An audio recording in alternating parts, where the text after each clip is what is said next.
Hey, this is Brannon Jones, author of the College 101 Workbook Series, here with another episode of the College Readiness 101 podcast. Now, I'm continuing my series, The Student's Perspective, having a conversation with current college students about what their experience is like, how they prepared for college, and what they're doing in the future. And so I'm very excited today because I now have my cousin, my very own cousin, on my podcast.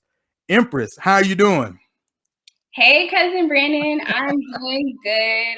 Thanks for having me on today. I'm really excited to talk about my experience at UK. Yep, me too. So now that everybody knows you're my cousin, uh, tell us a little bit about yourself so they kind of know where you're coming from and what you got going on currently. Okay, so I am a psych major at the University of Kentucky. I'm a junior, and I am Atlanta's very own from the 404. Let's see what else. That's about it for now. I'm just a college kid, so just navigating through that right now. Okay.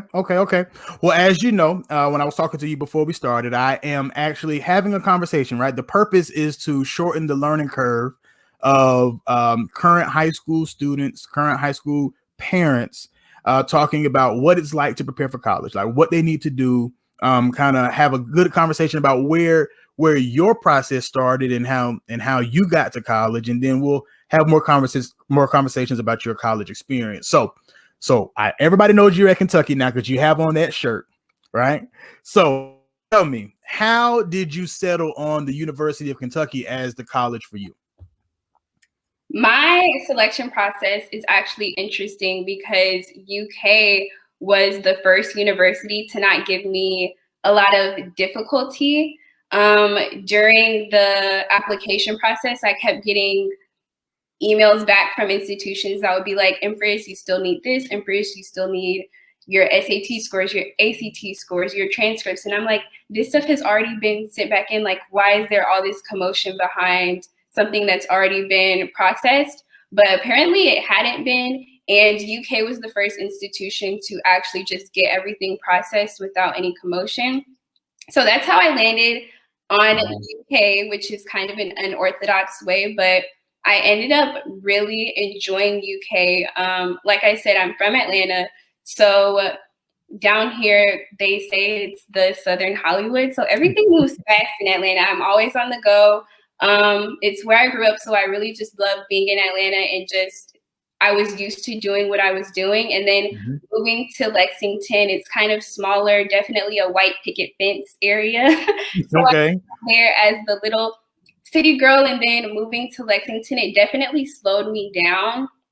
And I was just able to process who I was becoming in that season without everything else kind of filtering into that, since there wasn't much to do. It was either you were going to a party or you were doing your work, and I'm not really a party kid. Okay. So I would just be out with my friends or doing my work, and I was able to slow myself down and kind of actually process what I was going through and entering into that season as a freshman. So yeah. Okay. So you actually had some time to focus. Definitely. Right? Okay. I give you that time. So I ask students when they're on the podcast, because some students are going to HBCUs, some are going to predominantly white institutions, and I know you selected a predominantly white institution. How has it been for you just being there as a minority? What have you had any experiences? Have you noticed anything experience there? Or are you just a regular student at a college? Yes. There weren't any prejudices from my experience personally, but I know when I would get on, like when I would be in groups with people, I was a part of the student activities board. Okay. And when they asked me why I wanted to participate, the main reason why I wanted to participate was because I saw that what they were producing for student activities was catered to students who were maybe a Kentucky population, but we have students coming in from the Midwest, we have people coming from the South, and they're of all different kind of backgrounds. So I wanted to make sure that it was catered to everybody and not just the Kentucky natives. I think they've done an okay job of just cultivating that experience for everyone, making sure that each student is feeling welcomed. We do have ESU, we have NAACP that works there, and just other different organizations that you could join. But yeah. Yeah. Okay. I just interested to see, I went to an HBCU, so I'm just always interested in what the student experience is like, and we can share that with students who are coming behind you. That may be something that would help their decision-making process. Right. So that's good that you have that. So question number 2 that I have for you. So as you know, my job is to help students get into college and prepare them. Obviously, you were a high school student who was preparing for college a couple of years ago. What was your college preparatory process like when you were getting ready? Let me dial back, because that was a little minute ago. Honestly, just like as a precursor, I would advise any high school student not to stress yourself out, because the hard part isn't really, my mom always says the hard part isn't getting into college, it's maintaining yourself while you're in college. Yep. So that process for me was just being really focused and not stressing myself out. Like, everything is going to work out. Just make sure that you're putting the time and dedication into what you're doing. And like me, like I was putting all the time and dedication in, but my application process got kind of followed up. Yep. That would lead you to believe like, oh my gosh, everything is like, nothing is working right. What do I do? But if you just remain calm and honestly just trust yourself through the process, and obviously get advice from people, your parents, your advisors, and just wing your way through, and it will work out. That's true. So, at your school, did they host any college fairs or maybe some college visits? Did you go to any preparatory courses for SAT or ACT? Or did you kind of just fumble through it, like a lot of students? Was it intentional? Were you doing things in preparation for, or were you just one of those students that just, hey, I'm getting into college? Luckily, my mom was a on my college. That's why I asked. So I didn't really need any outside courses, because she was a heavy weight, like, Empress, you need to do this, Empress, you need to do this. And she really just guided me through that process. As far as the college essays go, I would write my stuff up. She would look over it and kind of like help me cater it more specifically to myself instead of it being so generalized. But yeah, it's easier when you have people to help support you and you're not walking blindly. But if you are, I would advise to just like reach out, and because there are a lot of organizations like your college preparatory and people who are willing to help you if you've never been through this process before. And luckily now, since I'm a junior, I have 2 brothers who are entering into their freshman year, so they can kind of use me as their guiding tool as they enter. So that'll be cool. I got a call from both of them. Right. So you're right. So it's 100 times better if you have somebody who can support you. When I was growing up, there wasn't a Brannon Jones, there wasn't a Next Step Education that was coming around and doing these things. And so it's really cool if you have somebody to support you. And if not, I always talk about, make sure you identify your access points. Who are those individuals who can help you, and make sure you can make a connection with them. So that's perfect. That's right on par for what I say to students all the time. So question number 3 for you. You are a junior, so you actually had a freshman experience before COVID, right? And so now, how has COVID kind of impacted your college experience? Because it's in the middle of your college life, right? It's right there in the middle of your college career. So how has your college experience been impacted so far?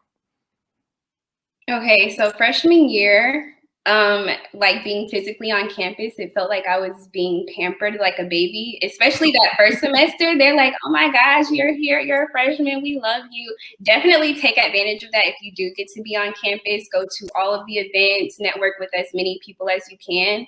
But as far as COVID, I am not back at school right now just because I wasn't comfortable going back. And I stayed in Atlanta, and this has been the most quote unquote unmotivated season of life just because I'm not surrounded by other college kids and it's literally just me. I live by myself. So wait a minute. You live by yourself? Yes. In Atlanta? In Atlanta. How? Okay, tell me about that. How? I'm sorry, I didn't mean to interrupt, but your parents are in Atlanta. You're living by yourself in Atlanta, and you're going to UK. How did that work out? So during the summer, when I was taking my summer courses, my parents had the bright idea of, okay, you don't want to go back to Kentucky. Well, we can just get you an apartment here and we can simulate this college environment for you while you're here in Atlanta, and you can just enjoy your time here since you want to stay home. And I was like, oh my gosh, that sounds like a great idea. And honestly, I love staying by myself. I love my apartment, but I just miss that college kid interaction, being able to talk to my professors. And actually right now I'm in a little bit of a debacle because I don't know if you know about hybrid courses or how they're doing that in the institutions. For anyone who doesn't know, it's basically a portion of your class is online and then a portion of your class is in person. And my professor decided to have us come back in person for our portion of it. Yeah. Final course of the final portion of the class. And I'm not in Lexington, I'm in Atlanta. So I had to kind of navigate through that. And it's kind of difficult and like disheartening because it's a statistics class. Oh yeah, so always the hardest class, right? Statistics is always the hardest class. Yes, I would want to be in person for that class, but she's like, okay, we can try and send you the PowerPoints and one of your friends can record the lecture or there you can get on FaceTime. I'm like, oh my gosh, like these are just the difficulties that come with COVID and just deciding which ways you want to go with that. And it's a lot, but I'll figure it out. COVID has definitely taught me to not go solely based on motivation, even though, because motivation will honestly lead you to procrastination if you're only waiting for moments that you feel motivated. But even though those little moments of motivation are cool, they usually come at 2 a.m, which don't help. It's not conducive, right? It's not conducive. Yeah. Okay. Well, I know COVID has, done a lot, has made a big impact for a lot of students. Again, like I said, a lot of those freshmen that I'm talking to in this series, they're saying, you know what, this just is a lot. This is not the freshman experience that I was expecting. This isn't what's going on. Everybody's being impacted. So hopefully things will, clear back up in the next academic year. And that way, there'll be some type of normalcy for students. Yeah, hopefully we'll see. So what have you learned about yourself since you've been in college? I was talking to some students before. That's my degree was in criminal justice, right? And I can't tell you 10 things about criminal justice at this time, right? But I can tell you a lot of things I learned about myself, right? I'm a hard worker, and I found out that I can make things happen, right, for myself. I'm one of those individuals, I can just make things happen. And so what have you learned about yourself so far since being a college student? Honestly, I've learned a lot. But the one thing that I took away was just the fact that I really honed in on not what I wanted to be. Like, you go to college and so quickly we get all of these accolades pounded on top of us, like Empress, the med student, Empress, the psych student, Empress who wants to be in this sorority, or Brannon who wants to be in this fraternity. You get all of these things mounted on top of you, and then you're like, okay, well, this is what I want to be, but who actually am I inside of this college process? Yeah. That is when you have all of these like, wait, well, what do I actually want to be? Like, what is my major? Do I want to do this because everyone else is telling me to do it? Or do I want to do this because this is what I actually want to do? So I've learned to just be focused in this season. And I've learned that I'm very good at just weaning through who I actually am. And it's honestly helped because I've had seasons of confusion in college. Yeah. That honestly, I kind of just got out of. I'm a junior and I'm still just like trying to figure out what I actually want to do. And because for the longest time, I thought that I wanted to be a doctor. And so I was on the medical track. Yeah. And honestly, like medical school is great. Doctors are amazing, but I don't think that that is my portion now that I'm just analyzing who I am as a person and what I actually like. Like I'm in this chemistry class right now in the biology class, and it's just not for me. And it's not because of the difficulty, even though it is difficult. It's like, this isn't what I want to do. This isn't how, and when you're picking your major or whatever you do, it's like, do you see yourself with the longevity inside of it? Like, do you see yourself loving that career? And for a lot of doctors, I was talking to a few med students who are in med school right now, and they were telling me, Empress, make sure that you love this, especially when you go into stuff like medical school or you want to be a lawyer, because it's not like it used to be where you can go in and, oh, I'm going to make a lot of money, so I should just be a doctor. No. These people are passionate about what they do, and they would do this at the drop of a dime. And that's honestly not me. Well, it's good that you know that about yourself, right? That's good. It's good that I figured it out. Yeah. That's interesting. Yes, I'm slowly but surely figuring this stuff out, because for the longest time I wanted to push it off because I'm like, okay, well, I'm already on this track in college, but don't feel scared to divert if you have to. Don't be scared to change your major. Like, I don't think I really like this, but just don't be nervous to do it. It's okay to make your mistakes. It's okay to diverge a little bit, but just make sure it's something that you really want to do. Yeah, I totally agree. When I first went in, I told you my major was criminal justice. My first major was forensic science, right? And so at the time, Albany State was the only school in the state of Georgia that had forensic science as a major. And I said, that's what I want, forensic science. And I got in there. I did not have to take chemistry in high school. It was a lot of chemistry and forensics, right? And I said, you know what? This is not for me. I had to have that come to Jesus moment with myself, and say, you know what? This is not for you. And so it's just interesting to hear you say that, right? You have to have a time where it's just like, is this what you want to do? Is this, like you said, is there some longevity in this? Do you feel that this is something that you could do for a while? And so I think every college student at some point in time has that conversation with themselves, right? You have to have that.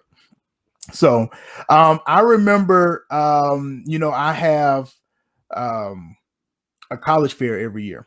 And you came a couple of years ago and was able to represent the University of Kentucky with Ms. Lopez, who is the Atlanta regional representative right now for University of Kentucky. And you were able to share a lot of information to students, as they came up to the table. And what was that like for you? Like, being able to share it into like a real world experience, kind of what was that like? That was really cool because I think it was like I think I was a freshman. I think it was your freshman year. Yeah. So I didn't really know much. I had just gotten there, but to be able to sit with Miss Lopez and just talk with her, and then we were giving the information to the students, and they were really curious about it. I was like, okay, guys, so just make sure you do this. And just as a freshman, being able to see something in its process, and like that was me last year. Now I'm on the other side. It was cool. I really enjoyed it. Okay. Okay. That's pretty cool. I'm so glad you were able to do that. Yeah. And so I'm asking all of the students, what is some advice that you would give to students who are coming behind you, right? So the whole purpose is to shorten the learning curve. We were able to learn a little bit about you and how you got to Kentucky, kind of what your preparatory process was like. But what kind of advice, is there any advice that you would give, a current student who's getting ready for college? Just for you being somebody who's already done it, you're a junior, you've already had to kind of deal with COVID already, at a college. So what has it been like for you? What kind of advice would you give for current students? Okay, so this is going to be something that not a lot of people tell you, but I encourage you to heed a gap year if you have the chance to do a gap year, a gap semester, or anything, because college can be a very interesting process and it can take a toll on you sometimes. And if you have that season where you can take a break, I would strongly recommend you just give yourself that break and really slow yourself down and figure out, okay, well, maybe I need to align this with this and then that and that. And then you can jump right back in when you're ready to start that process again. I would also say that during college, well, in high school, we were used to things being so predictable and uniform, and like we grew up in a sense of cohesiveness where everybody was doing the same thing at the same time, and this person was receiving this accolade at the same time as this person. But when you get to college and around your junior year, it gets really heavy when people are just venturing off and doing their own thing, and it can kind of make you feel like, okay, well, I need to do that, I need to do that, I need to do that. But no, everyone is literally going at their own pace. And if you're not doing the same thing as someone else, that is completely fine. Everyone is on their own journey. Yeah, but that's basically the 2 tips of advice that I have. And the college experience is going to be, people always say it's going to be the best 4 years of your life. It's going to be some of the best 4 years of your life, definitely a catalyst to the greatest years of your life. But I just hope that everyone really enjoys their time. I'm really enjoying mine, even though COVID is kind of interceding. But yeah. Okay. That's great advice, and the thing is we want to make sure that they can understand it. So we're giving experiences and different perspectives for students from all over the country. And so I'm glad that you were able to kind of share yours and what yours was like as you prepared. And you're having a great time at the University of Kentucky, even though you're here in Atlanta right now, right? So you're home now. So I'm very excited that you were able to have this conversation with me. I appreciate it. Thank you so much for coming on. Yeah. So if you like what you're hearing and you want to learn more from students like Empress all around the country, and more information about the College Readiness 101 workbook series and my parent series, you can subscribe to this podcast and YouTube channel. You can also follow me on my social media at College Readiness 101. On Instagram and Facebook, and you can visit my website, collegereadiness101.com. We'll talk to you next time.